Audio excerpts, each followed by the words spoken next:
মানব জাতি যখন ক্লান্ত, তখন আল্লাহ তাবারাকা ওয়া তাআলা এক পরশ হিমেল হাওয়ার মতো রবিউল আউয়াল মাসের 12 তারিখে আমিনার গর্ভে মুহাম্মদুর রাসূলুল্লাহকে तमाम জাহানের জন্য রহমত বানিয়ে পাঠিয়েছেন। আপনার কি মনে হয় আল্লাহর রাসূলের মহব্বতে এত মানুষ যদি বেরিয়ে যায়, শুধু আল্লাহর হাবিবের জন্ম উপলক্ষে খুশি প্রকাশ করার জন্য এত মানুষ যদি রাস্তায় বেরিয়ে যায়, তাইলে কি মনে হয় আপনার আমাদের নবীর ইজ্জতের উপর যদি আঘাত আসে, এর থেকে 10 গুণ মানুষকে আমরা বের করতে পারবো না?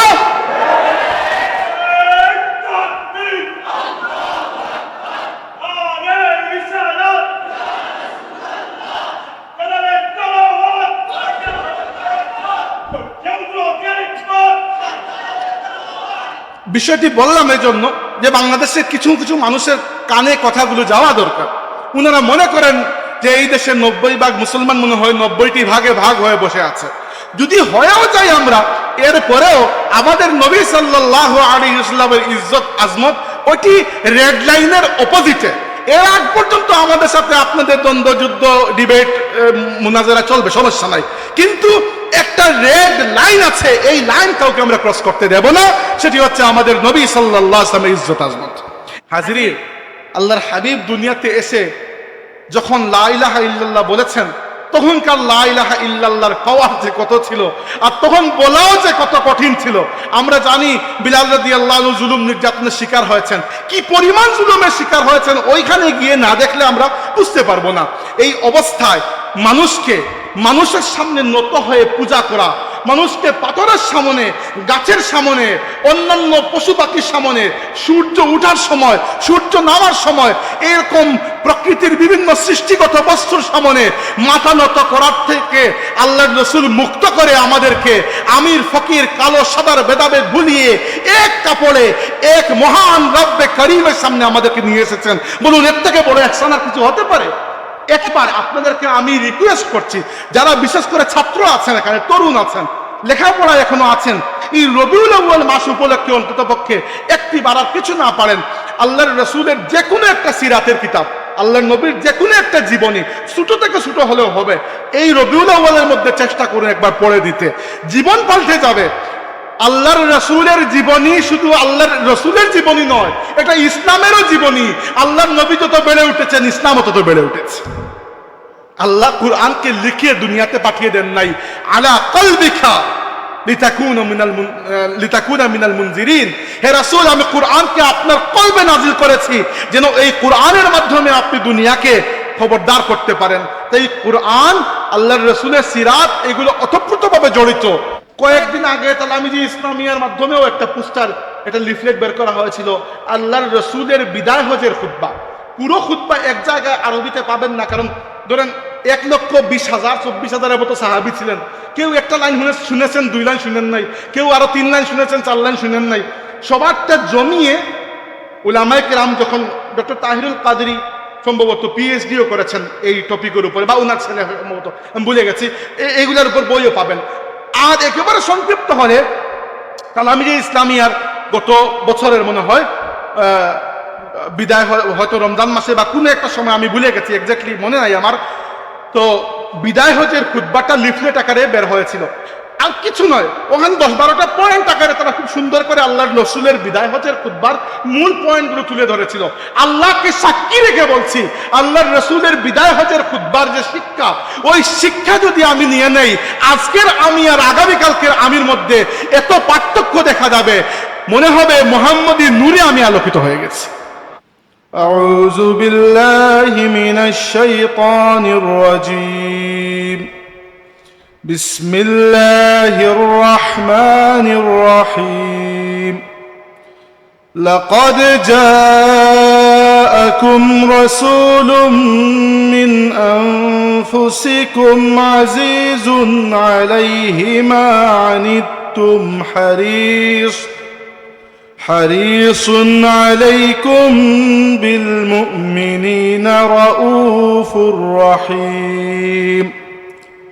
وقال تعالى إن الله وملائكته يصلون على النبي يا أيها الذين آمنوا صلوا عليه وسلموا تسليما بسم الله والحمد لله الصلاة والسلام عليك يا رسول الله بسم الله والحمد لله الصلاة والسلام عليك يا رسول الله الصلاة على النبي والسلام على الرسول الشفيع الأبطحي ومحمد عربي অধ্যকার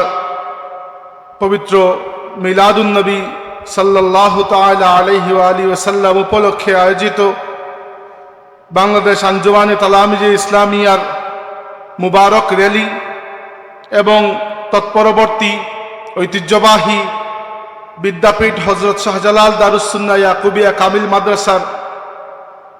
মাদ্রাসা কর্তৃক আয়োজিত এই মিলাদুন নবী মাহফিলে উপস্থিত সম্মানিত উলামায়ে কেরাম, সম্মানিত হাজিরিন, আসাতিজা, এলাকার মুরব্বিয়ান এবং রসুল আকরম সাল্লাল্লাহু আলাইহি ওয়া আলিহি ওয়াসাল্লামের ওয়ালাদতের মহব্বতে আজকে এই সিলেটের জমিনকে মুখরিত করা নবী প্রেমিক মুসলমান মুমিনগণ, আমরা আজকে সবাই আল্লাহ তাবারাকা ওয়া তাআলার দরবারে অশেষ শুকরিয়া আদায় করি।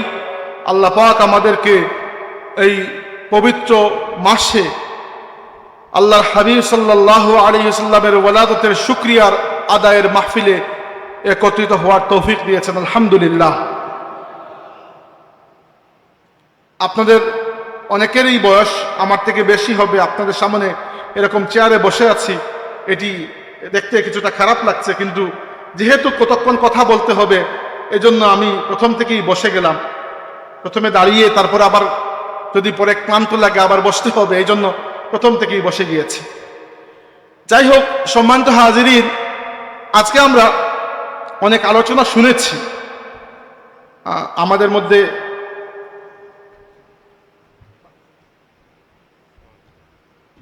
বরেণ্য রাজনীতিবিদ আলহাজ শফিকুর রহমান চৌধুরী উপস্থিত হয়েছেন। উক্ত মাহফিলের পক্ষ থেকে আমরা ওনাকে মুবারকবাদ জানাচ্ছি।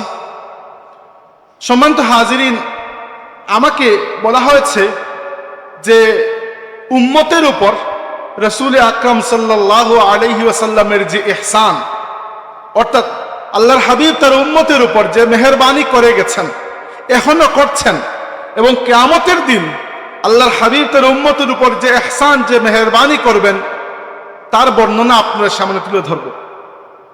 আসলে আজ যে আমরা এখানে বসে কথা বলতে পারছি, আল্লাহর ঘর মসজিদে বসে আছি, আজ যে আপনার আমার নাম মুসলমানের নামের সাথে, আজ যে আপনার আমার জীবন এরকম চলছে, আজ যে আপনি আমি আল্লাহকে সেজদা করতে পারছি, আমাদের এই পুরো অস্তিত্ব যার পরিচয় নিয়ে আমরা ঘুরে বেড়াচ্ছি, এই পুরো অস্তিত্বের পেছনে আমাদের স্রষ্টা আল্লাহ তাবারাকা ওয়া তাআলার পরে সবচেয়ে বড় ইহসান আমাদের প্রতি যদি কারো থেকে থাকে, তিনি আমাদের নবী জনাবে মুহাম্মদুর রাসূলুল্লাহ সাল্লাল্লাহু আলাইহি ওয়াসাল্লাম।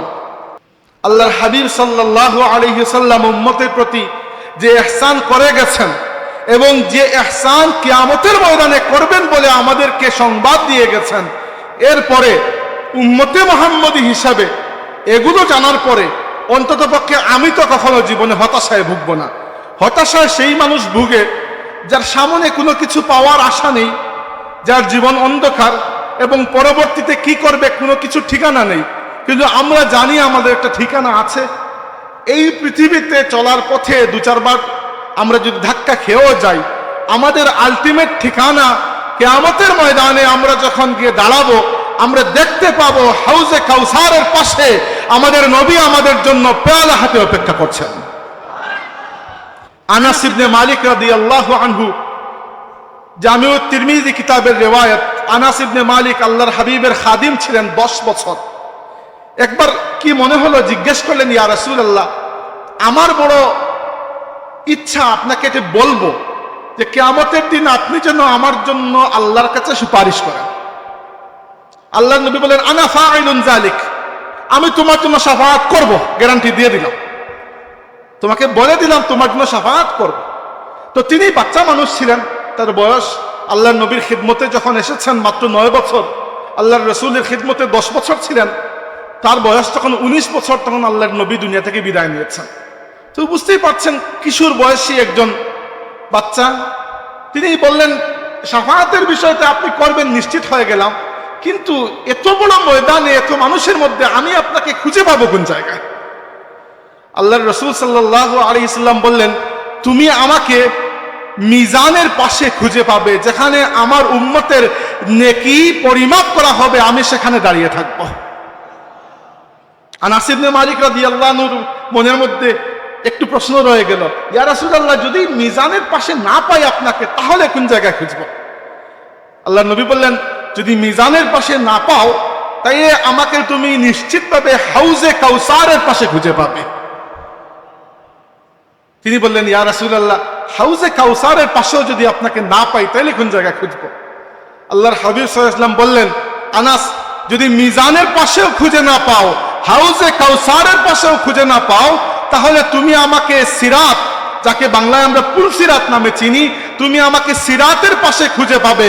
আমার উম্মত এক এক করে পার হবে, আর আমি বসে বসে আল্লাহর কাছে দোয়া করব, আল্লাহুম্মা সাল্লিম, আল্লাহুম্মা সাল্লিম, আল্লাহ আমার উম্মতকে তুমি হেফাজত করো।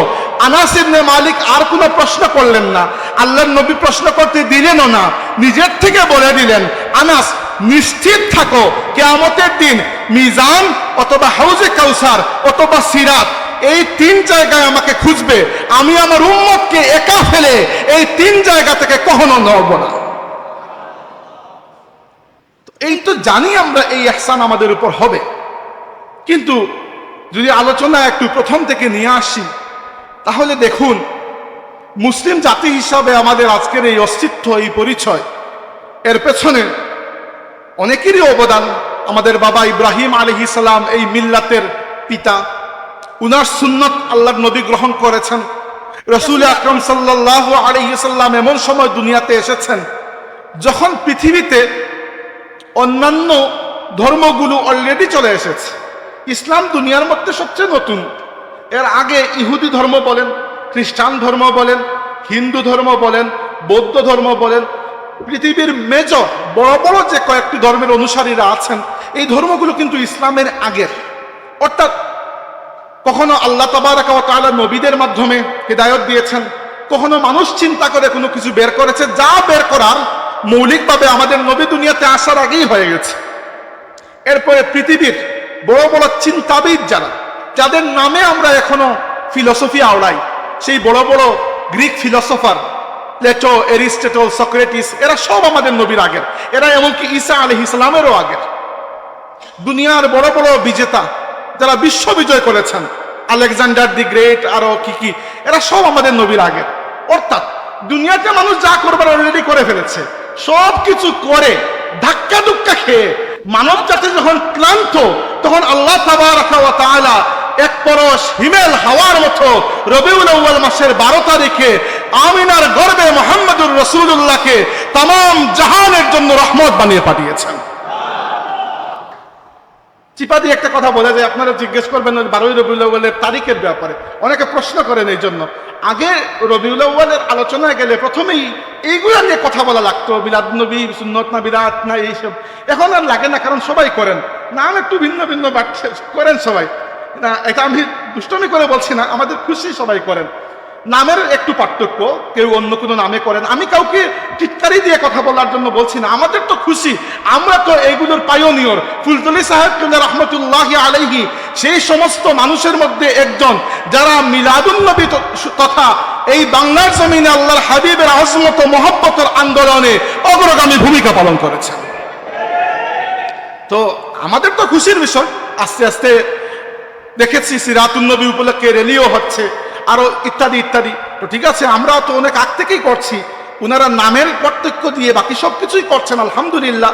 আর নাম নিয়েও যদি কারো কোনো চিড় থেকে থাকে, তাহলে নামটাও আমি বানাই নাই। আপনি জামিউত তিরমিজি কিতাব খুলে দেখুন, একটা অধ্যায় পাবেন আবওয়াবুল মানাকিব, এই অধ্যায়ের মধ্যে একটা পরিচ্ছেদ আছে। এই পরিচ্ছেদের মধ্যে ইমাম তিরমিজি রহমতুল্লাহি আলাইহি আল্লাহর নবীর জন্ম সংক্রান্ত ঘটনাবলী নিয়ে এসেছেন, এবং এই হাদিসের কিতাবের অধ্যায়ের নাম হচ্ছে বাবু মা জাআ ফি মিলাদিন নবী সাল্লাল্লাহু আলাইহি ওয়াসাল্লাম, অর্থাৎ মিলাদুন নবী সাল্লাল্লাহু আলাইহি ওয়াসাল্লাম সংক্রান্ত যত হাদিস এই অধ্যায়ের মধ্যে ইমাম তিরমিজি এই হাদিস নিয়ে এসেছেন। তো হাদিসের কিতাবে মিলাদুন নবী শব্দ আছে, আমাদের বানানো ও শব্দ নয়। তারপরেও বলে দিচ্ছি, 12ই রবিউল আউয়াল যখন বললাম কথাটি, যে রাসূলুল্লাহ সাল্লাল্লাহু আলাইহি ওয়াসাল্লামের জন্মের ব্যাপারে আমাদের কিছু বিষয় তো আমরা নিশ্চিত করেই বলতে পারি। প্রথমটা হচ্ছে যে আব্রাহা, ইয়ামেনের গভর্নর, যখন হাতির বাহিনী নিয়ে কাবা শরীফ ধ্বংস করতে এসেছিল কিন্তু পারেনি, আল্লাহ তাবারাকা ওয়া তাআলা তাকে এবং তার বাহিনীকে ধ্বংস করে দিয়েছেন। সেই ঘটনার 50 দিন বা 60 দিন, অর্থাৎ 1.5 থেকে 2 মাসের মধ্যে আল্লাহর রাসূল জন্মগ্রহণ করেছেন। এই ঘটনাকে বলা হয় আমুল ফিল, হাতির বছর। তো ওটা ইংরেজি সাল মোতাবেক 570, কেউ বলেছেন 571, দুইটাই মতামত আছে, কিন্তু এত জরুরি কিছু নয় যে এটা নিয়ে ঝগড়া করতে হবে। 570 হলেও 70, 71 হলেও 71, এইগুলো নিয়ে একটু মত পার্থক্য থাকে। 2 নম্বর, আরবি মাস অনুযায়ী সেটি রবিউল আউয়াল ছিল, দিন হিসাবে সেটা সোমবার ছিল। সোমবার দিনের ব্যাপারে কোনো সন্দেহ নাই, কারণ সহিহ মুসলিম শরীফের মধ্যে হাদিস রয়েছে আল্লাহর নবী প্রত্যেক সোমবারে রোজা রাখতেন। তো আবু তালহা আনসারী রাদিয়াল্লাহু আনহু জিজ্ঞাসা করলেন, ইয়া রাসূলুল্লাহ, সোমবারে কেন রোজা রাখেন? আল্লাহর নবী সাল্লাল্লাহু আলাইহি ওয়াসাল্লাম জবাব দিয়েছিলেন, যাকা ইয়াউমুন উলিদতু ফীহি, এই সোমবার দিনে আমার জন্ম হয়েছিল। তাহলে সোমবার সন্দেহ নেই। রবিউল আউয়াল সম্পর্কেও কোনো ধরনের বিতর্ক পাবেন না যে অন্য কোনো মাস কেউ বলেছেন, না, রবিউল আউয়াল সবাই বলেছেন। দিনও ঠিক পেয়ে গেলাম আমরা যে সোমবার। তারিখ সম্পর্কে উলামায়ে সিরাত, উলামায়ে তারিখ মানে ইতিহাসবিদদের মধ্যে কিছুটা মতপার্থক্য পাওয়া যায়। কেউ বলেছেন 9 রবিউল আউয়াল, কেউ 8 রবিউল আউয়াল, আমরা 12ই রবিউল আউয়াল বলি। এটাও এমন নয় যে হঠাৎ করে ঘুম থেকে উঠে কেউ বানিয়ে দিয়েছে, না, এরকম নয়। ওই যে আনাস রাদিয়াল্লাহু আনহুর কথা বললাম, যিনি 10 বছর আল্লাহর নবীর খাদিম ছিলেন, উনি জীবনে অনেক লম্বা হায়াত পেয়েছেন। আল্লাহর নবী তার জন্য দোয়া করেছেন যে আল্লাহ আমার আনাসের হায়াতের মধ্যে বরকত দাও, মালের মধ্যে বরকত দাও, বাচ্চাদের মধ্যে বরকত দাও। তিনি নিজে বলেছেন, আমি নিজের চোখে আমার 100 জন সন্তান এবং নাতিপুতি দেখেছি। তার নিজের বয়সও 100-র উপরে যাওয়ার পরে তিনি ইন্তেকাল করেছেন এবং জীবনে অডেল সম্পত্তির অধিকারী তিনি হয়েছিলেন আল্লাহর নবীর দুয়ার বরকতে। তো তিনি সারা জীবন পরবর্তী জেনারেশনকে শিক্ষা দিয়েছেন। 10 বছর আল্লাহর নবীর খাদিম ছিলেন। আপনার কি মনে হয় তিনি কি কম ইলম লাভ করেছেন? তিনি 10 বছর তার ছাত্রদেরকে ইলম বিতরণ করেছেন। তো আনাস রাদিয়াল্লাহু আনহুর অন্যতম সেরা একজন ছাত্র ছিলেন ইমাম মুহাম্মদ ইবনে ইসহাক ইবনে ইয়াসার।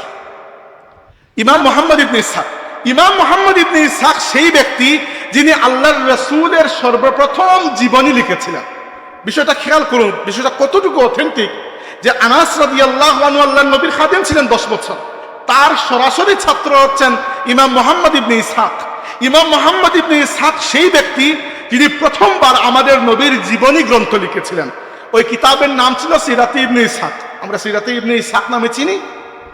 ওই সিরাতে ইবনে ইসহাকের মধ্যে ইমাম ইবনে ইসহাক রাহমাতুল্লাহি আলাইহি আল্লাহর হাবিবের জন্মের তারিখ আলোচনা করতে গিয়ে বলেছেন যে উলিদান নবী সাল্লাল্লাহু আলাইহি ওয়াসাল্লামা 12 লাইলাতান মাদাত মিন শাহরি রবিউল আউয়াল ফি আমিল ফিল। আল্লাহর নবী আব্রাহা বাদশার ধ্বংসের যে বছর, ওই বছর রবিউল আউয়াল মাসের সোমবার, রবিউল আউয়াল মাসের 12টি রাত চলে যাবার পরে যে 12 নম্বর দিন এসেছিল, আল্লাহর রাসূল সেই দিনে জন্মগ্রহণ করেছিলেন। অতএব 12 তারিখ রবিউল আউয়ালের, এটা আমাদের বানানো নয়, অন্যান্য কিছু রেওয়ায়াতও আছে, কিন্তু আমাদের কাছে শক্তিশালী রেওয়ায়াত রয়েছে যে আল্লাহর হাবিব সাল্লাল্লাহু আলাইহি ওয়াসাল্লামের জন্ম 12 রবিউল আউয়াল হয়েছিল। তো এটা এজন্য বললাম যে এই বিষয়টা নিয়ে অনেকে ইলমি প্রশ্ন করতে পারেন যে 12 রবিউল আউয়াল বিষয়টা সাবিত কিনা।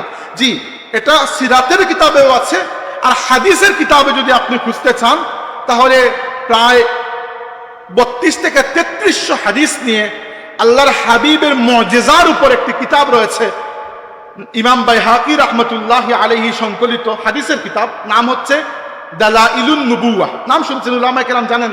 দালাইলুন নুবুওয়া কিতাবের প্রথম দিকে এই হাদিস পেয়ে যাবেন যে আল্লাহর রাসূলের জন্মের তারিখ হচ্ছে 12ই রবিউল আউয়াল।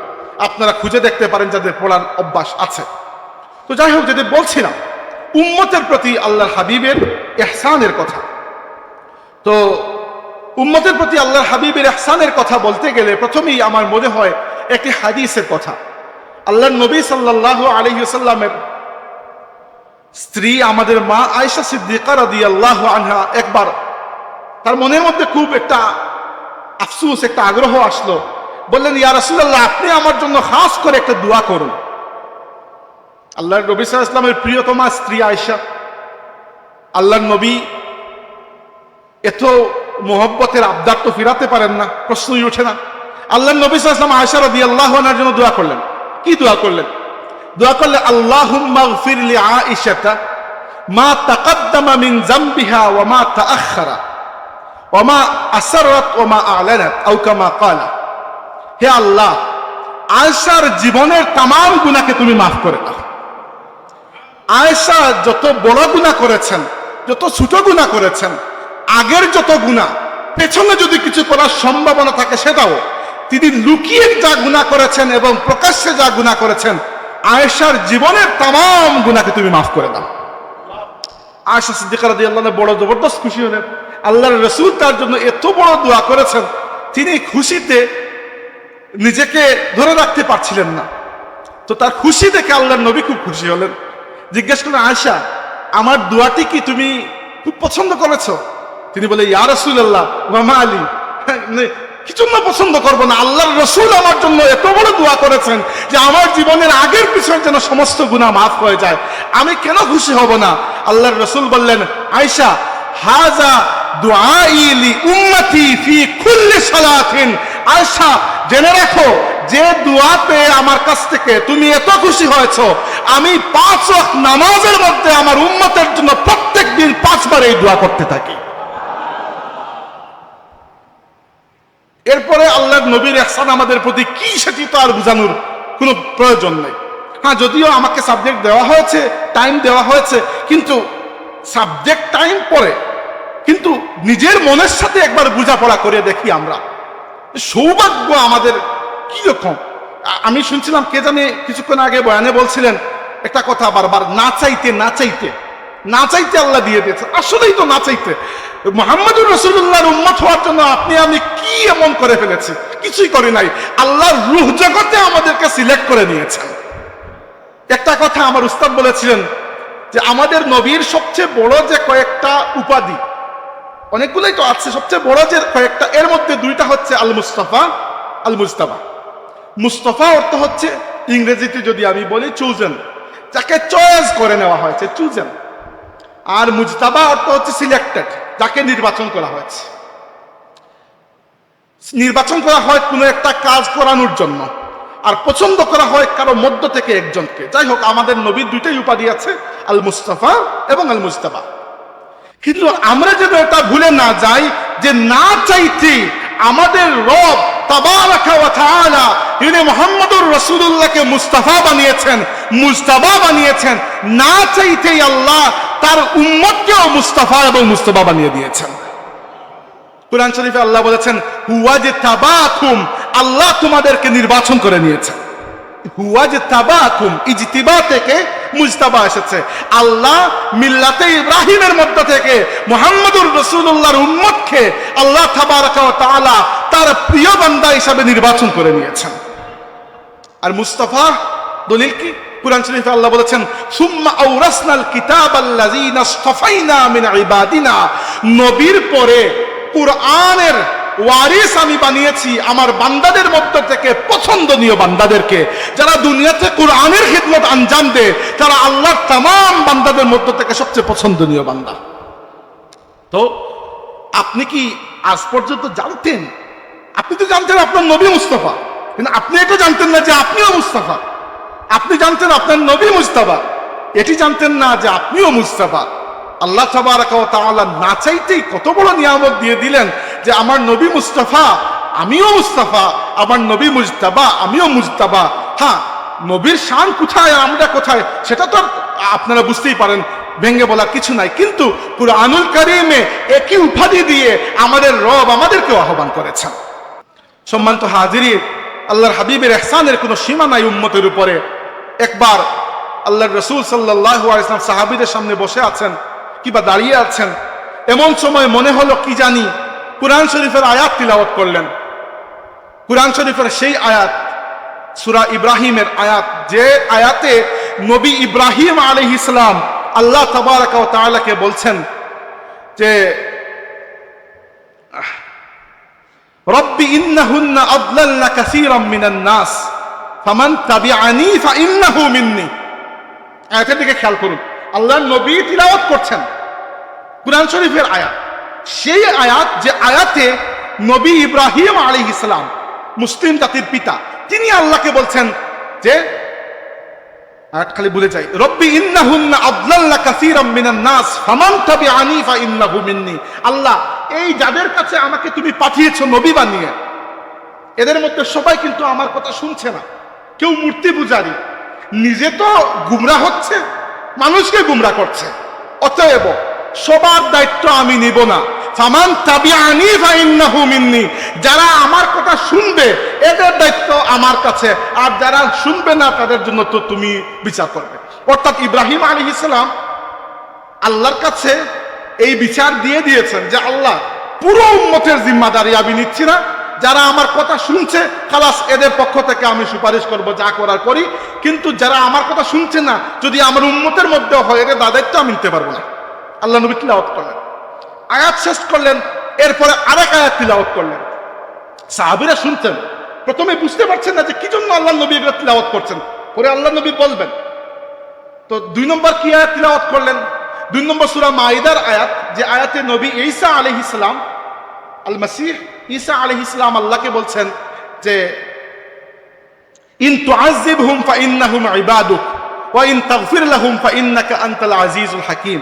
আল্লাহ, এই যে আমার উম্মত, এদেরকে যদি তুমি আযাব দিয়ে দাও তাহলে ঠিক আছে, দিতে পারো, তোমারই বান্দা। তুমি যদি আযাব দিতে চাও আমার উম্মতকে, দিতে পারো, তোমার বান্দা। আর যদি মাফ করে দাও তাহলে তো তুমি মহাপরাক্রমশালী, তোমাকে তো কেউ জিজ্ঞেস করতে পারবে না। অর্থাৎ সাহাবীরাও চিন্তা করছেন আল্লাহ নবী কি জন্য আয়াতগুলো তিলাওয়াত করছেন, কোনো ভূমিকা ছাড়া হঠাৎ করে আয়াত তিলাওয়াত করলেন। তিলাওয়াত করার পরে আল্লাহর রাসূল বুঝিয়ে দিলেন যে তিনি কেন তিলাওয়াত করছেন।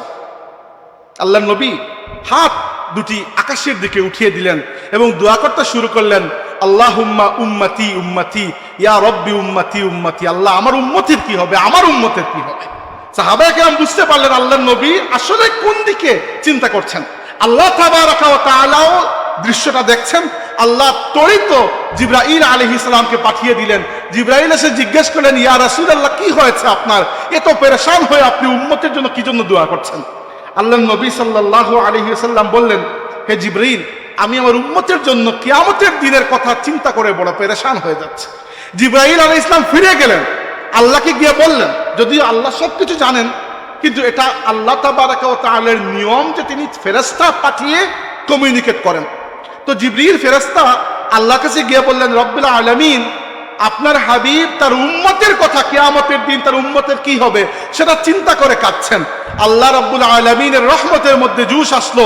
আল্লাহ রাব্বুল আলামিন বলে দিলেন, জিবরিল, তুমি আমার হাবিবকে গিয়ে বলো যে আমি বলেছি ইন্না সানুরদিকা ফি উম্মাতাক, হে আমার রাসূল, এত পেরেশান হওয়া কিছু নাই।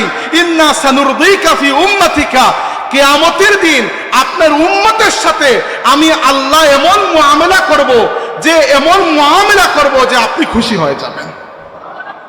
আপনার উম্মতের ব্যাপারে আমি আপনাকে কোনো ধরনের ক্লান্তি, কোনো ধরনের পেরেশানির মধ্যে ফেলবো না। এই যে গ্যারান্টিগুলা কিয়ামতের আগে আল্লাহর নবী আমাদের জন্য রেখে গেছেন, এই ইহসানের বদলা আমরা কিভাবে দেব? হাজিরিন, আল্লাহর হাবিব সাল্লাল্লাহু আলাইহি ওয়াসাল্লাম আমাদের জন্য দুনিয়াতে, এই তো বললাম এগুলা মোস্টলি আধ্যাত্মিক জগতের যে ইহসানগুলা, অর্থাৎ আল্লাহর আযাব থেকে বাঁচানোর জন্য, আল্লাহর জান্নাতে প্রবেশ করানোর জন্য, আখিরাতের সাথে রিলেটেড যে বিষয়গুলা। এবার আসি দুনিয়াবি কিছু বিষয় নিয়ে। দুনিয়াবি বিষয় যদি দেখেন, আমি প্রথমে বলতে শুরু করেছিলাম, পরে অন্য কোন দিকে চলে গেছি, যে রাসূলুল্লাহ এই সময় দুনিয়াতে এসেছেন যে সময় ফাতরাতিম মিনার রসুল চলছিল, রাসূলদের মধ্যবর্তী একটা গ্যাপ চলছিল। আমাদের নবী সাল্লাল্লাহু আলাইহি ওয়াসাল্লামের ঠিক আগের রাসূল ছিলেন, ঠিক আগের নবী ছিলেন ঈসা আলাইহিস সালাম। ঈসা আলাইহিস সালাম নবী এবং রাসূল। মনে রাখবেন এটা বিষয়, নবী এবং রাসূলের মধ্যে পার্থক্য আছে। সব রাসূল নবী, কিন্তু সব নবী রাসূল নয়। আবার বলছি, নবী আম 1,24,000 হাদিসে এসেছে। মুসনাদে আহমদ কিতাবের তাবরানির মধ্যে হাদিস রয়েছে যে 1,24,000 আম্বিয়া নবী, এর মধ্যে 315 জন হচ্ছেন রাসূল। রাসূলদের মর্যাদা একটু বেশি। তো ঈসা আলাইহিস সালাম নবী এবং রাসূল, উনি আমাদের নবী সাল্লাল্লাহু আলাইহি ওয়াসাল্লামের ঠিক আগের। তো উনি দুনিয়াতে এসেছেন, উনার জন্ম থেকেই তো খ্রিস্টাব্দ গণনা শুরু হয়েছে। তো এক নম্বর খ্রিস্টাব্দে দুনিয়াতে এসেছেন। আর আল্লাহ তাকে মৃত্যু দেননি, জীবিত অবস্থায় উনার বয়স যখন 32 বা 33 বছর আসমানে উঠিয়ে নিয়েছেন। এটি উনার মুআজিজা।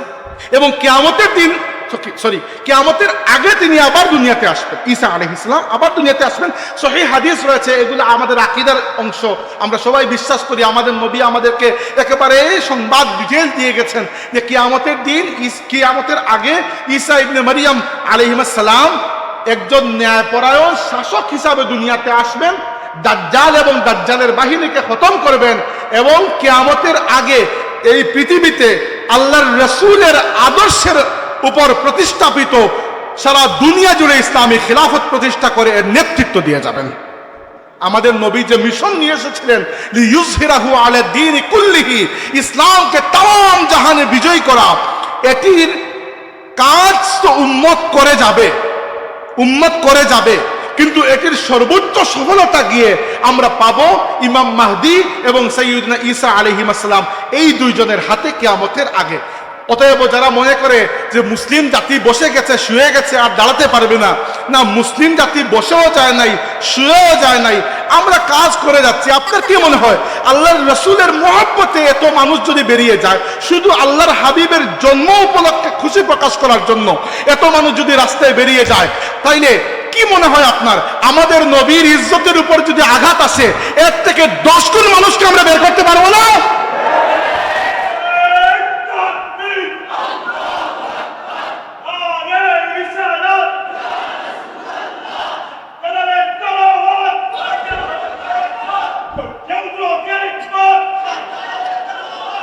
বিষয়টি বললাম এই জন্য যে বাংলাদেশের কিছু কিছু মানুষের কানে কথাগুলো যাওয়া দরকার। উনারা মনে করেন যে এই দেশের 90 ভাগ মুসলমান মনে হয় 90টি ভাগে ভাগ হয়ে বসে আছে। যদি হয়েও যাই আমরা, এরপরেও আমাদের নবী সাল্লাল্লাহু আলাইহি ওয়াসাল্লামের ইজ্জত আজমত ওইটি রেড লাইনের অপোজিটে। এর আগ পর্যন্ত আমাদের সাথে আপনাদের দ্বন্দ্ব, যুদ্ধ, ডিবেট, মুনাজারা চলবে, সমস্যা নাই, কিন্তু একটা রেড লাইন আছে, এই লাইন কাউকে আমরা ক্রস করতে দেব না। সেটি হচ্ছে আমাদের নবী সাল্লাল্লাহু আলাইহি ওয়াসাল্লামের ইজ্জত আজমত। এবং এখানে আমরা পাহারাদার। এখানে ফুলতুরি সাহেব রহমতুল্লাহি আলাইহি আজকেও সূত্রা দেই না, ব্যক্তির আদর্শ অনুসরণ করি না, বরং আমরা আল্লাহর হাবিবের স্লোগান দেই, আমরা আল্লাহর হাবিবের আদর্শের অনুসারী। এটি আমরা দাবি করি, এটি বিশ্বাস করি। পরে পালন কতটুকু করতে পারছি সেটি নিজের উপর নির্ভর করে। কিন্তু আলহামদুলিল্লাহ এটলিস্ট আকীদার দিক থেকে আমরা কোনো ব্যক্তির আদর্শের অনুসারী নয়, আমরা মুহাম্মদুর রাসূলুল্লাহ সাল্লাল্লাহু আলাইহি ইসলামের উসওয়ায়ে হাসানার অনুসারী। তো যেটি বলছিলাম, এই পৃথিবীতে আমাদের নবী দুনিয়াতে আসার আগে যে মানুষ জঙ্গলে বসবাস করত আর পরবর্তীতে শহরে চলে আসলো, এমন নয়। মানুষের সভ্যতা সংস্কৃতি ছিল, এবং কোনো কিছু নাই থেকে কিছু করা বড় সহজ। কিন্তু একটা আছে অলরেডি, সেটাকে সরিয়ে নতুন কিছু নিয়ে আসা খুব কঠিন বিষয়। আমাদের নবী দুনিয়াতে এসে পেয়েছেন যে যতগুলো ধর্ম আসার চলে এসেছে এবং যতটুকু বিকৃত হওয়ার হয়ে গেছে। অর্থাৎ আপনার কি মনে হয় দুনিয়াতে আল্লাহ রাব্বুল আলামিন সর্বপ্রথম আদম আলাইহিস সালামকে পাঠিয়েছিলেন? তো আদম আলাইহিস সালামকে আল্লাহ তার অর্থাৎ আল্লাহ এক আল্লাহর পরিচয় দিয়ে পাঠিয়েছেন নাকি বহু মূর্তির পরিচয় দিয়ে পাঠিয়েছেন? এক আল্লাহর পরিচয় দিয়ে। মূর্তি পূজা বা বাদবাকি জিনিসগুলো পরে আস্তে আস্তে শয়তানের মাধ্যমে মানুষ এগুলা শিখেছে। তো আমাদের নবী যখন দুনিয়াতে এসেছেন, অলরেডি দুনিয়ার অবস্থা বড় খারাপ। খ্রিস্টান ধর্ম চিন্তা করে দেখেন, আল্লাহর একজন মহান রাসূল ঈসা আলাইহিস সালামের উম্মত ছিল খ্রিস্টানরা, যারা নিজেদেরকে খ্রিস্টান দাবি করে, অথচ এরা আল্লাহর এক মহান রাসূলের উম্মত হওয়া সত্ত্বেও তাওহীদের উপর থাকতে পারে নাই, শিরকের মধ্যে এমন ভাবে নিপতিত হয়েছে যে তারা তাদের নবী ঈসা আলাইহিস সালামকে নাউযুবিল্লাহ আল্লাহর পুত্র বানিয়ে দিয়েছে। আবার ইহুদি জাতি বনি ইসরাইল, তারা মুসা আলাইহিস সালাম সহ এত নবী রাসূল পেয়েছে, তারা নিজে নবী রাসূলের বংশের মানুষ। ইব্রাহিম আলাইহিস সালাম, উনার পুত্র ইসহাক আলাইহিস সালাম, উনার পুত্র ইয়াকুব আলাইহিস সালাম। ইয়াকুব আলাইহিস সালামের আরেকটা নাম হচ্ছে ইসরাইল। এজন্য উনার 12 পুত্র থেকে যে 12টি গোত্র বেরিয়েছে এদেরকে বলা হয় বনি ইসরাইল। এই বনি ইসরাইলকে আল্লাহ এত এত নিয়ামত দিয়েছেন, কুরআন শরীফে বারবার ইয়াদ করিয়ে দিচ্ছেন, ইয়া বনি ইসরাইল আযকুরু নিয়ামতি আল্লাতী আনআমতু আলাইকুম ওয়া আন্নী ফাদ্দালতুকুম আলাল আলামিন। অথচ সেই বনি ইসরাইল, সেই ইহুদিরা ইসলামের, রাসূলের, কুরআনের এত কট্টর দুশমন হয়েছিল আল্লাহর রাসূল আসার পরে, যেটা বলার মতো নয়। এমনকি তারা ঈসা আলাইহিস সালামের সাথেও দুশমনি করেছে। ইহুদি আর খ্রিস্টান ধর্মের অবস্থা যদি এরকম হয়, বাদ বাকিগুলোর অবস্থা তার বলার দরকার নাই। কেউ এক খুদার জায়গায় 33 খুদা, আর কেউ 33 কোটি খুদা বানিয়ে দিয়েছেন। এইরকম দুনিয়ার অবস্থার মধ্যে আল্লাহর নবী এসেছেন। চিন্তা করেন, যখন অলরেডি দুনিয়ায় 33 কোটি খুদা চলে এসেছেন, সেখানে এসে আল্লাহ ছাড়া আর কোনো মাবুদ নাই বলাটা কত কঠিন ছিল। আপনি পুরো দুনিয়ার ইতিহাসটাকে চোখের সামনে রাখলে বুঝতে পারবেন যে লা ইলাহা ইল্লাল্লাহ মুহাম্মাদুর রাসূলুল্লাহ কত বড় তরবারি ছিল। এই এক তরবারি দিয়ে আল্লাহর হাবিব আল্লাহ দ্রোহী সমস্ত শক্তিকে কেটে টুকরো করে ফেলেছেন। তরবারিটা পরে হাতে নিয়েছেন মদিনায় যাওয়ার পরে, কিন্তু সবচেয়ে বড় তরবারি ছিল এই কালিমা লা ইলাহা ইল্লাল্লাহ। আজকেও ছোট সাহেব বলেছেন একটা হাদিসের কথা, ওইটা হাদিস, সহিহ হাদিস, যে আল্লাহর নবী বলেছেন কালিমা এত ইজ্জতদার, এত দামি, কালিমাকে যদি এক পাল্লায় তোলা হয় আর বাকি তাম দুনিয়ার ওজনকে এক পাল্লায় তোলা হয়, কালিমার ওজনের কাছে বাকি তাম দুনিয়ার সবকিছুর ওজন বাতাসে মিলিয়ে যাবে। এখন বুঝতে একবার চিন্তা করুন, আপনি তো মায়ের পেট থেকে, আপনি কেন, আমি নিজের কথাই বলি, মায়ের পেট থেকে জন্ম হয়েছে, মা মুসলমান, বাবাও মুসলমান, আমি হুট করে মুসলমান হয়ে গেছি বাই চান্স, আমার এখানে কোনো পরিশ্রম নেই, আমার জন্য কোনোদিনও ইসলামকে নিয়ে কোনো পরীক্ষা দিতে হয় নাই, কারণ আমি বড় হয়েছি একটা মুসলিম সমাজের মধ্যে। এখন যদিও থাকি ইউরোপের একটি দেশে, কিন্তু মোটামুটি এরকম বয়সও হয়ে গেছে যে কেউ কিছু বললেই যে আমি নড়ে যাব, এরকম তো আর বয়স নেই যে কেউ কিছু বললেই মাথা নষ্ট হয়ে যাবে, না, ইনশাল্লাহ এরকম হবে না।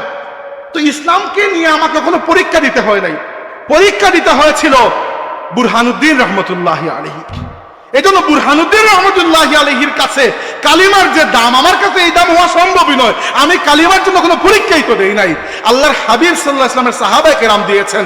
যখন আল্লাহর নবী সাল্লাল্লাহু আলাইহি ওয়াসাল্লাম কাবা শরীফের ছায়ায় মাঝে মধ্যে বসতেন, সাহাবীরা আসতেন, কারো মুখ ফাটা, কারো হাত ভাঙ্গা, কারো কোমরের হাড্ডি নড়ে গেছে, কারো শরীর ফেটে রক্ত বেরোচ্ছে, কাফিররা এত অত্যাচার করেছে, আত্মরা অবস্থা, এসে একটাই কথা বলতেন, ইলা মাতা ইয়া রাসূলুল্লাহ, ইয়া রাসূলুল্লাহ, এইগুলা আর কতদিন সহ্য করব, এগুলো আর কতদিন সহ্য করব। আল্লাহ নবী বলতেন, অস্থির হয় না, তাড়াহুড়া করো না, এমন দিন আসবে যে আল্লাহ তোমাদের হাতে রোমান পারস্য সাম্রাজ্যকে আল্লাহ বিজয়ী করিয়ে দেবেন। আমার নবী সাল্লাল্লাহু আলাইহি ওয়াসাল্লামের ভবিষ্যৎবাণী, আল্লাহর রাসূল দুনিয়া থেকে বিদায় নেওয়ার মাত্র 20 বছরের মধ্যে তৎকালীন দুনিয়ার সবচেয়ে বড় দুটা মহান সাম্রাজ্য, রোম সাম্রাজ্য এবং পারস্য সাম্রাজ্য, পারস্য সাম্রাজ্যের পুরোটা এবং রোম সাম্রাজ্যের 3 ভাগের 2 ভাগ মুসলমানরা বিজয় করে নিয়েছিলেন। এই যে আজকে আমরা ইরাক, ইরান, তারপরে মিশর, এই দেশগুলোর নাম চিনি, মুসলিম দেশ বলে জানি, ওইগুলো এমনি এমনি মুসলিম দেশ হয় নাই। আল্লাহর হাবিবের সাহাবা এবং তাবেঈনরা গিয়ে নিজের বুকের তাজা রক্ত ঢেলে দিয়ে ওইগুলাকে ইসলামের ভূমি বানিয়েছে। আল্লাহর হাবিব আমাদের যত ইহসান করেছেন, দোয়া করে গেছেন। আল্লাহর নবী বলেছেন, লিকুল্লি নাবিয়্যিন দাওয়াতুল মুস্তাজাবাতুন, প্রত্যেক নবীর এক একটি বিশেষ দোয়া রয়েছে। প্রত্যেক নবীকে আল্লাহ এক একটা বিশেষ দোয়া দেন, যে এই দোয়া মাত্র কবুল।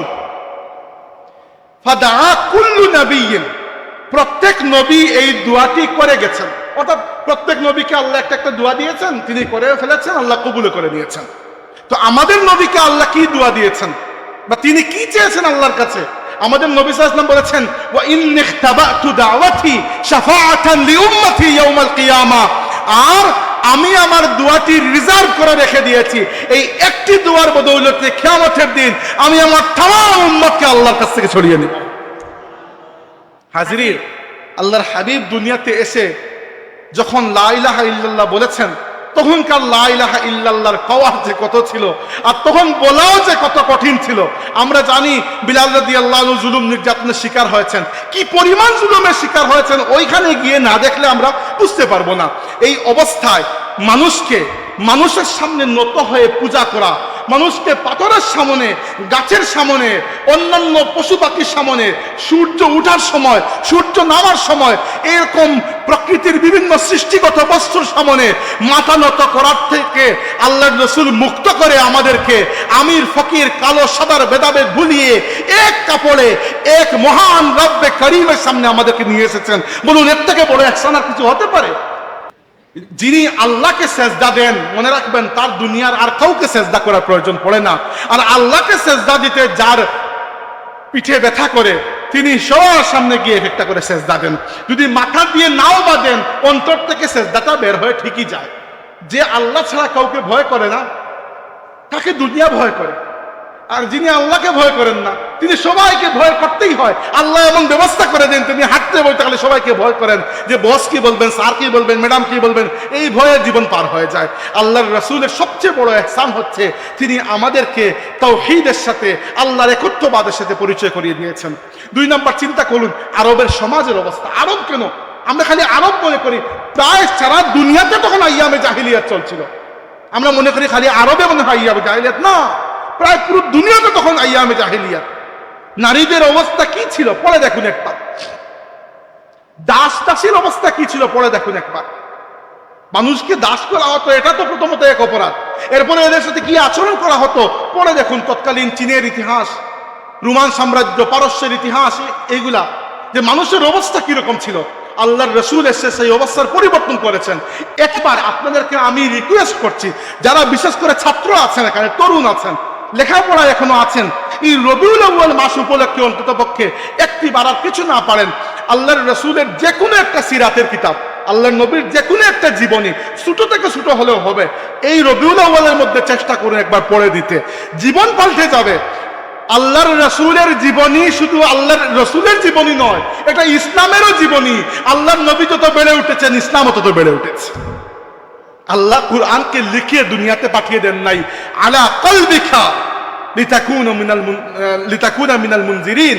হে রাসূল, আমি কুরআনকে আপনার কলবে নাজিল করেছি যেন এই কুরআনের মাধ্যমে আপনি দুনিয়াকে খবরদার করতে পারেন। তাই কুরআন, আল্লাহর রাসূলের সিরাত, এগুলো ওতপ্রোতভাবে জড়িত। আর বিশেষ করে আপনাদের সবাইকে বলছি, ছোট্ট করে পেয়ে যাবেন, কয়েকদিন আগে তালামিজি ইসলামিয়ার মাধ্যমেও একটা পোস্টার, একটা লিফলেট বের করা হয়েছিল, আল্লাহর রাসূলের বিদায় হজের খুতবা। পুরো খুতবা এক জায়গায় আরবিতে পাবেন না, কারণ ধরেন 1,20,000 24,000-এর মতো সাহাবী ছিলেন। কেউ একটা লাইন শুনেছেন, 2 লাইন শুনেন নাই, কেউ আরো 3 লাইন শুনেছেন, 4 লাইন শুনেন নাই। সবারটা জমিয়ে উলামায়ে কেরাম, যখন ডক্টর তাহিরুল কাদরি সম্ভবত পিএইচডিও করেছেন এই টপিকের উপরে, বা ওনার ছেলে সম্ভবত, আমি ভুলে গেছি, এইগুলোর উপর বইও পাবেন। আর একেবারে সংক্ষিপ্ত হলে তালামিজি ইসলামিয়ার গত বছরের মনে হয় বিদায়, হয়তো রমজান মাসে বা কোনো একটা সময়, আমি ভুলে গেছি, এক্স্যাক্টলি মনে নাই আমার, তো বিদায় হজের খুতবাটা লিফলেট আকারে বের হয়েছিল। আর কিছু নয়, ওখানে 10-12টা পয়েন্ট আকারে তারা খুব সুন্দর করে আল্লাহর রাসূলের বিদায় হজের খুতবার মূল পয়েন্টগুলো তুলে ধরেছিল। আল্লাহকে সাক্ষী রেখে বলছি, আল্লাহর রাসূলের বিদায় হজের খুতবার যে শিক্ষা, ওই শিক্ষা যদি আমি নিয়ে নেই, আজকের আমি আর আগামীকালকের আমির মধ্যে এত পার্থক্য দেখা যাবে, মনে হবে মুহাম্মদী নূরে আমি আলোকিত হয়ে গেছি। আল্লাহর রাসূলের বিদায় হজের খুতবা, আল্লাহর রাসূল দুনিয়াতে সামাজিকভাবে, অর্থনৈতিকভাবে, রাজনৈতিকভাবে এবং দ্বীনি পরিসরে উম্মতকে যা কিছু শিখিয়েছিলেন তার একটা খুলাসা আল্লাহর নবী উম্মতকে দিয়ে গেছেন। হাজিরিন, সামাজিকভাবে চিন্তা করে দেখুন নারীদের অবস্থা কি ছিল, শিক্ষার অবস্থা কি ছিল। আল্লাহর নবীকে আল্লাহ তাবারাকা ওয়া তাআলা অন্য কোন উস্তাদের কাছে পড়ান নাই, কারণ পরে মনে হইতো উনি নবী দেখতেন আমল, আব্বাসী শাসন আমল, তুর্কি উসমানী শাসন আমল, অথবা স্পেনে আন্দালুসিয়ায় মুসলমানদের শাসন আমলে যে মহান মহান বিজ্ঞানীদের মহান মহান অবদান, বিশ্ব সভ্যতাকে ইসলাম যা দিয়েছে খুব কম জাতি দুনিয়াকে এরকম দিতে পেরেছে।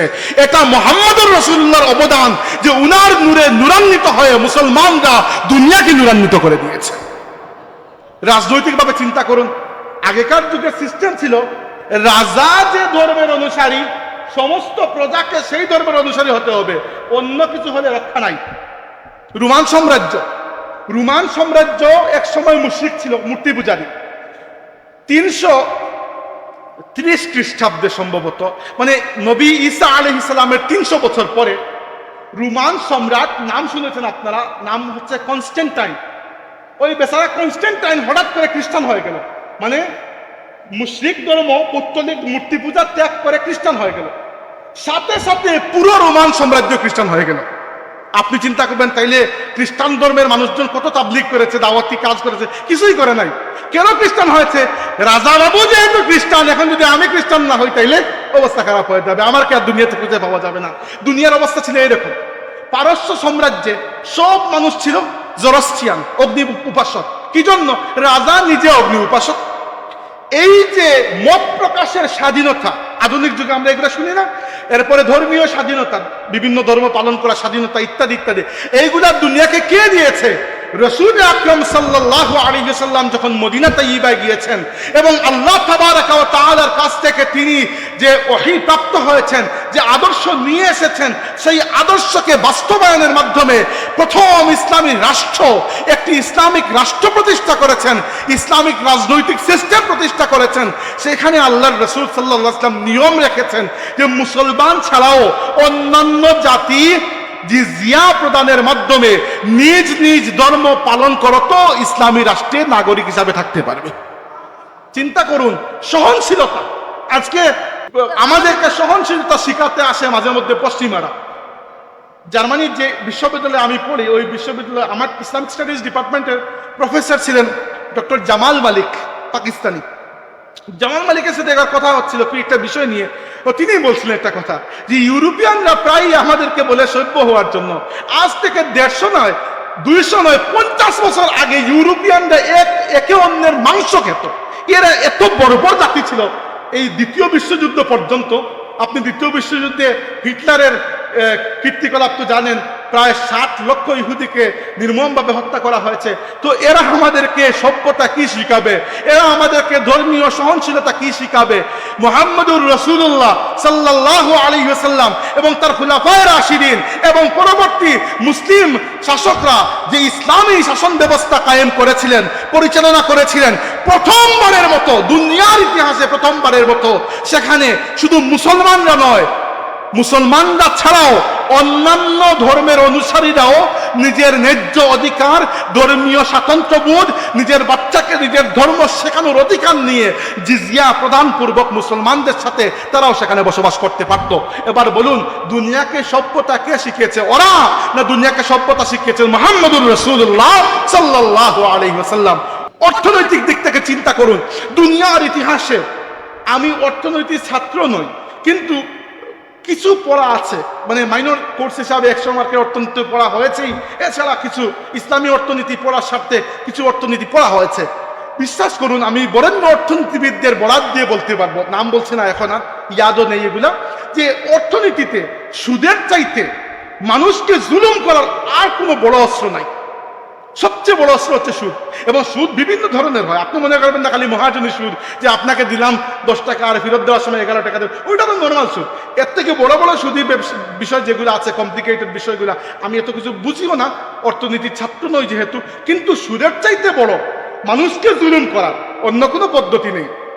এবং আজকের পৃথিবীতে যাদের ক্ষমতা আমরা আমাদের মাথার উপর দেখতে পাই, এই যে বিশ্ব ব্যাংক, IMF, আমেরিকা বলুন, বাদবাকি ইহুদিরা সংখ্যায় খুব কম হলেও দুনিয়ার কয়েকটা জিনিস তাদের হাতের মুঠো। একটা হচ্ছে ব্যাংকিং ব্যবস্থা, একটা হচ্ছে মিডিয়া, আরেকটা হচ্ছে নতুন উদ্ভাবনের প্রযুক্তি যেগুলো আছে তাদের হাতের মুঠো। তাদের হাতের মুঠোয় দিয়ে আমরা বসে আছি, এটা বড় দুঃখের বিষয়। আমাদের হাতের মুঠোয় থাকা উচিত ছিল, যাই হোক, তাদের হাতের মুঠোয়। এবং এই ইহুদিদের দুনিয়াতে রাজ করার খেয়াল, তারা চায় সারা দুনিয়াব্যাপী রাজ করবে। এবার সারা দুনিয়াতে মানুষের সংখ্যা 800 কোটি, ইহুদি সারা দুনিয়াতে মাত্র 2 কোটি মানুষ। 2 কোটি মানুষ কি পারবে 800 কোটি মানুষকে পরাজয় করে পারবে না। তাহলে তারা কি করে? তারা ডিরেক্টলি আমাদেরকে শাসন না করে ইনডিরেক্টলি শাসন করে। হাও, কিভাবে? তারা ব্যাংকিং এবং মাল্টিন্যাশনাল বিভিন্ন কোম্পানি এইগুলোর মাধ্যমে, সুদী ব্যবসার মাধ্যমে মানুষকে সহজের কথা বলে অত্যন্ত কঠিন কঠিন শর্তে ঋণ দেওয়ার মাধ্যমে, সেই ঋণের উপর বারে বারে সুদের হার বাড়ানোর মাধ্যমে বিভিন্ন দেশকে, বিভিন্ন প্রতিষ্ঠানকে, বিশেষ করে মুসলিম উম্মাকে তারা চায় পঙ্গু করে রাখতে। আপনি দুনিয়ার হাল হকিকত এত গভীরে না গেলে আমার কথাগুলো হয়তো বুঝবেন না। এই দুনিয়াতে যাদেরকে আপনি দেখছেন মোটা মোটা বন্দুক নিয়ে ঘুরে, এরা দুনিয়াতে পাওয়ারফুল নয়, এদেরকে চাবি দিয়ে ছেড়ে দেওয়া হয়েছে।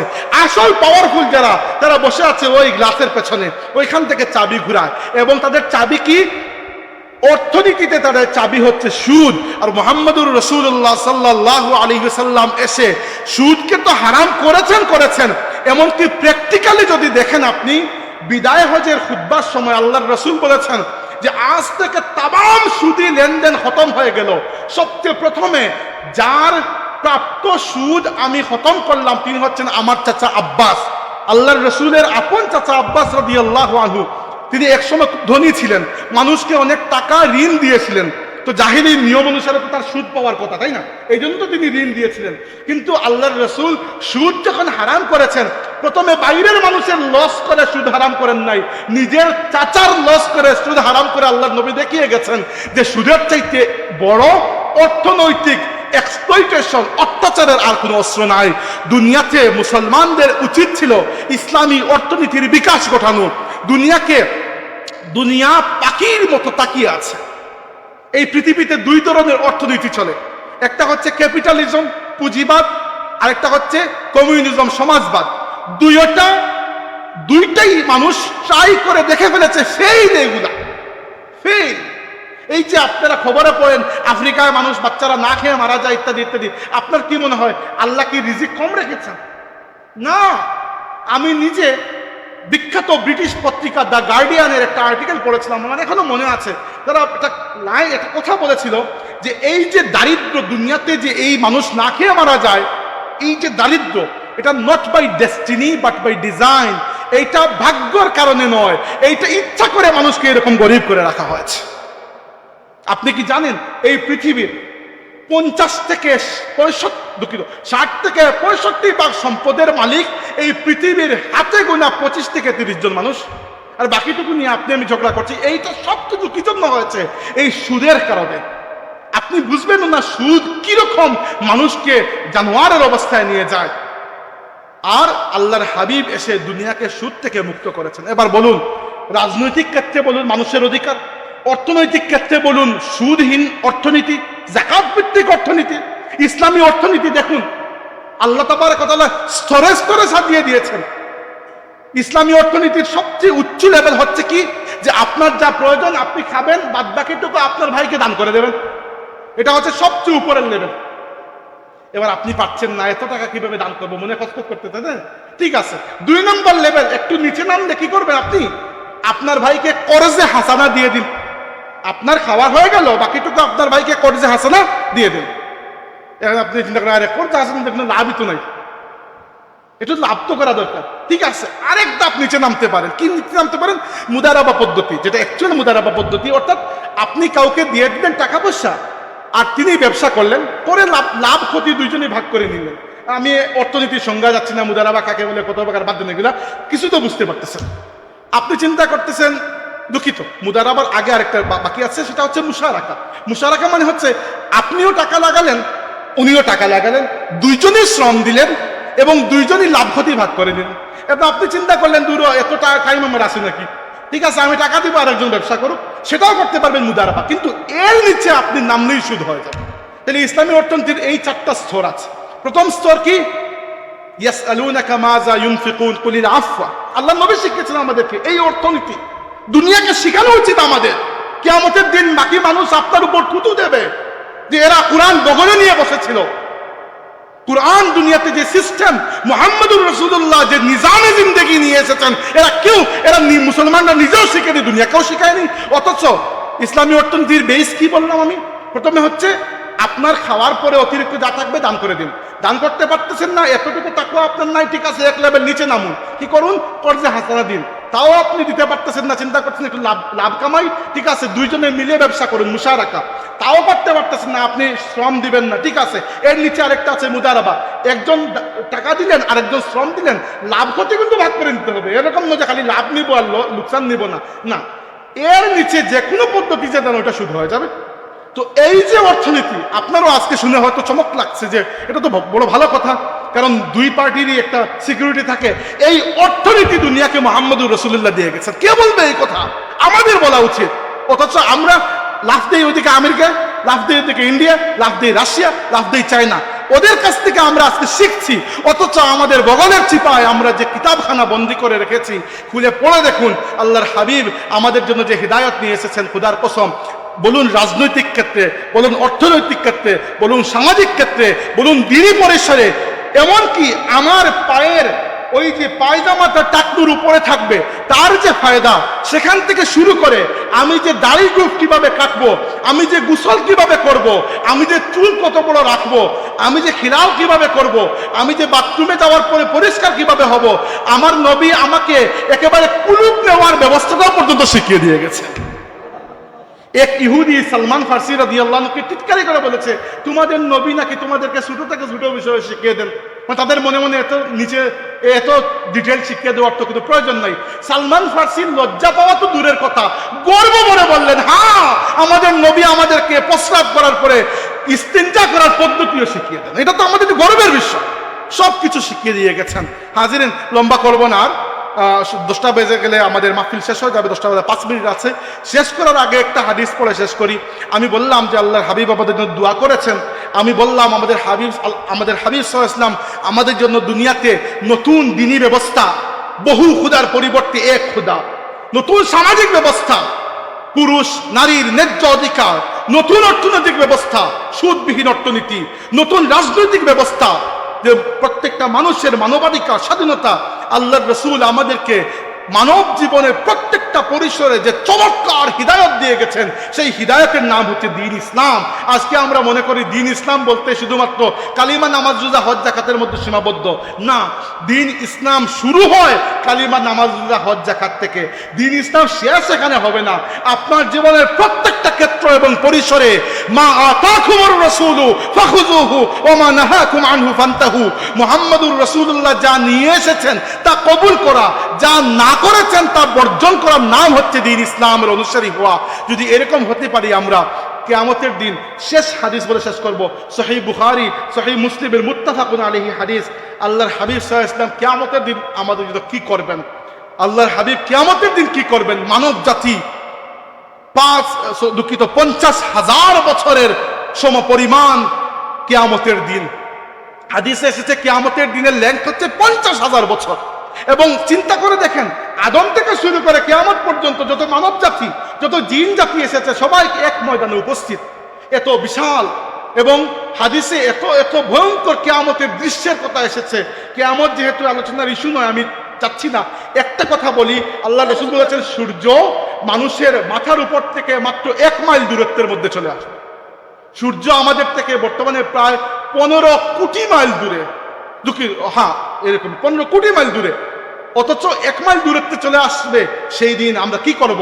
মানব জাতি পেরেশান, ঘামের মধ্যে সাঁতার কাটছে, মানব জাতি পেরেশান, ইয়া নফসি করছে। মানব জাতি এটা চিন্তা করে পেরেশান যে জান্নাত জাহান্নাম তো পরের কথা, এই মুসিবত থেকে কিভাবে উদ্ধার পাওয়া যায়। কিয়ামতের দিনের মুসিবতটাও তো বিশাল বড় মুসিবত। মানব জাতি যাবে আদি পিতা আদম আলাইহিস সালামের কাছে, আমাদের জন্য আল্লাহর কাছে একটু শাফাআত করুন। তিনি বলবেন, লাস্তু লাহা, আমি এই কাজ করতে পারবো না।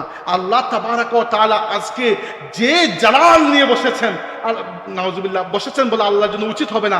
আল্লাহ তাবারাকা ওয়া তাআলা আজকে যে জালাল নিয়ে এই বিচারের ময়দানে, আল্লাহ তাবারাকা ওয়া তাআলার কাছে কিছু বলতে আমি পারছি না, আমি সুপারিশ করতে পারবো না।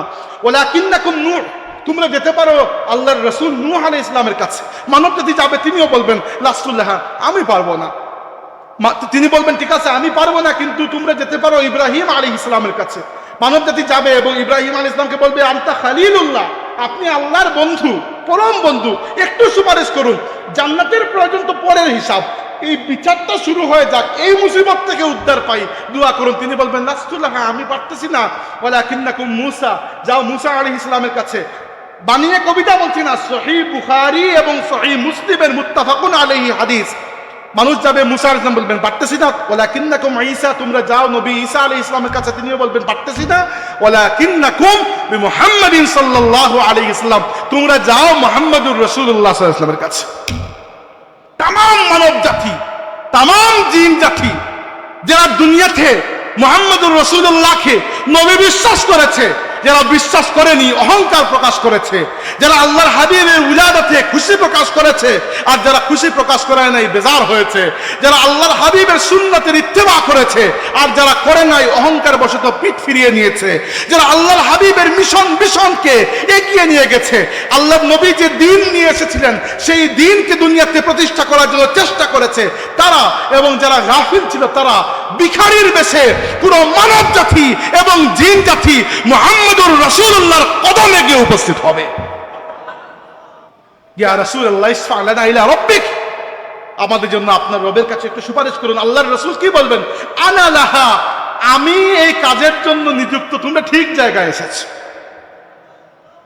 এই যে এত বড় কথা তিনি বললেন, এই যে বলার ক্ষমতা, দিস ইজ মাকামে মাহমুদ। এই যে অবস্থান, এই যে অবস্থান আল্লাহর রাসূলের, যে আল্লাহর সামনে দাঁড়িয়ে কিয়ামতের দিন সবার মুখে শুধু ইয়া নফসি, সবার মুখে মনের মধ্যে শুধু এই ভয়, আল্লাহ আমার কি হবে, তখন যিনি দাঁড়িয়ে কথা বলতে পারবেন, সেই মাকামের নাম হচ্ছে মাকামে মাহমুদ। আল্লাহর রাসূল সাল্লাল্লাহু আলাইহি ওয়াসাল্লাম বলেছেন যে ফাআস্তাযানু আলা রাব্বি ফায়ুযানু লি ওয়া ইউলহিমুনি মাহামিদা আহমাদুহু বিমা লা তাহদুরনি আল আন, আমি আল্লাহর কাছে অনুমতি চাইবো, রব্বে কারীম কিছু কথা বলতে চাই, আমার রব তাবারাকা ওয়া তাআলা অনুমতি দিবেন, কিন্তু সাথে আমাকে এমন কিছু হামদ, এমন কিছু প্রশংসার সঙ্গীত শিখিয়ে দেবেন যেগুলো এখনো পর্যন্ত আল্লাহ আমাকে শিখান নাই, সেই দিন স্পেশালি আল্লাহ শিখিয়ে দিবেন। এরপরে আহমাদুহু বিতিলকাল মাহামিদ, আমি এই প্রশংসার নাত আল্লাহর শানে হামদ গাইতে থাকবো ও আখিরু লাহু সাজিদা, এবং আমি আল্লাহ তাবারাকা ওয়া তাআলার আরশে আজিমের সামনে সিজদায় পড়ে যাব, এবং সিজদায় পড়ে আল্লাহর সামনে এই প্রশংসার গান গাইতে থাকবো।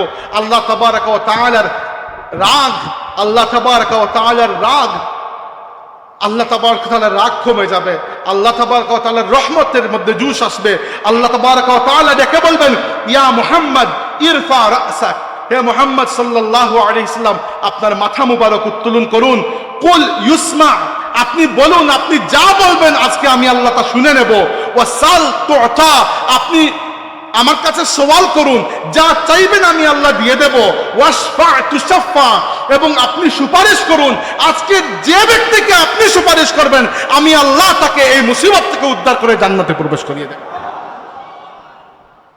এই গ্যারান্টি বুকে নিয়ে আমরা মিলাদুন নবী করি, এই গ্যারান্টি বুকে নিয়ে যে কিয়ামতের দিন যদি ঈমান নিয়ে যেতে পারি, যদি নামাজ নিয়ে যেতে পারি, শরীয়তের ফরজ ইবাদত নিয়ে যেতে পারি, আর স্পষ্ট কাবাইর থেকে, কবিরা গুনাহ থেকে বাঁচতে পারি, তাহলে তো শাফাআত পাবো ইনশাআল্লাহ।